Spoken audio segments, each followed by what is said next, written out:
ബീഹാറിൽ ദുർമന്ത്രവാദം ആരോപിച്ച് 5 പേരെ ജീവനോടെ ചുട്ടുകൊന്നു. ഒരു കുടുംബത്തിലെ 5 പേരാണ് കൊല്ലപ്പെട്ടത്. 3 പേരെ കസ്റ്റഡിയിലെടുത്തു. വിവരങ്ങളുമായി ആനന്ദ് ചേരുന്നു. ആനന്ദ്, എപ്പോഴായിരുന്നു സംഭവം? എന്താണ് ഈ ഒരു കൂട്ടക്കൊലയ്ക്ക് പിന്നിൽ? സോന, ഇത് ശരിക്കും പറഞ്ഞാൽ ഇതിൽ ഏറ്റവും വലിയ ദുരൂഹത നമുക്കറിയാം.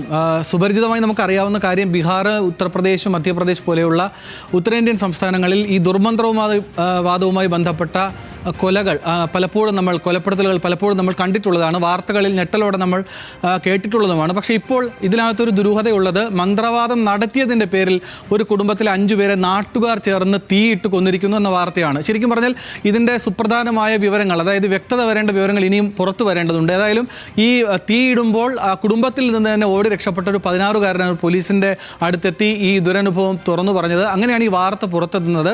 ഇവർ കുടുംബത്തിൽ നടത്തുന്ന ദുർമന്ത്രവാദങ്ങളുടെ പേരിൽ ഈ പൂർണിയ എന്ന ബീഹാറിലെ ഒരു സ്ഥലത്ത് ദുരനുഭവങ്ങൾ ഉണ്ടാകുന്നു, അല്ലെങ്കിൽ ഗ്രാമം മുഴുവൻ പിന്നിലേക്ക് പോകുന്ന ഒരു സാഹചര്യം ഉണ്ടാകുന്നു.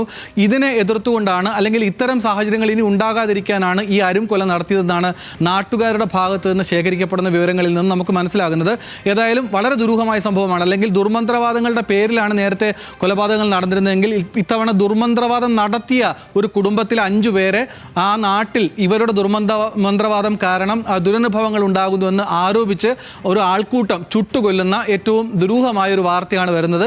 ഇതിൻ്റെ കൂടുതൽ വ്യക്തതയും വിശദാംശങ്ങളും വരുന്ന മണിക്കൂറുകളിലോ അല്ലെങ്കിൽ വരുന്ന ദിവസങ്ങളിലോ മാത്രമാണ് നമുക്ക് പങ്കുവയ്ക്കാനാവുക. പ്രാഥമിക ഘട്ടത്തിൽ പുറത്തു വരുന്ന വാർത്ത ഇതാണ്: 5 പേർ ഒരു കുടുംബത്തിൽ കൊല്ലപ്പെട്ടിരിക്കുന്നു. രക്ഷപ്പെട്ട 16 വയസ്സുകാരനാണ് ഈ വിവരം പോലീസിനെ അറിയിച്ചത്. സോന, ശരി, ബീഹാറിൽ ദുർമന്ത്രവാദം ആരോപിച്ച് 5 പേരെ ജീവനോടെ ചുട്ടുകൊന്നു എന്ന വാർത്തയാണ് പുറത്തുവരുന്നത്. നാഷണൽ ഡെസ്കിൽ നിന്നും ആനന്ദാണ് വിവരങ്ങൾ പങ്കുവച്ചത്.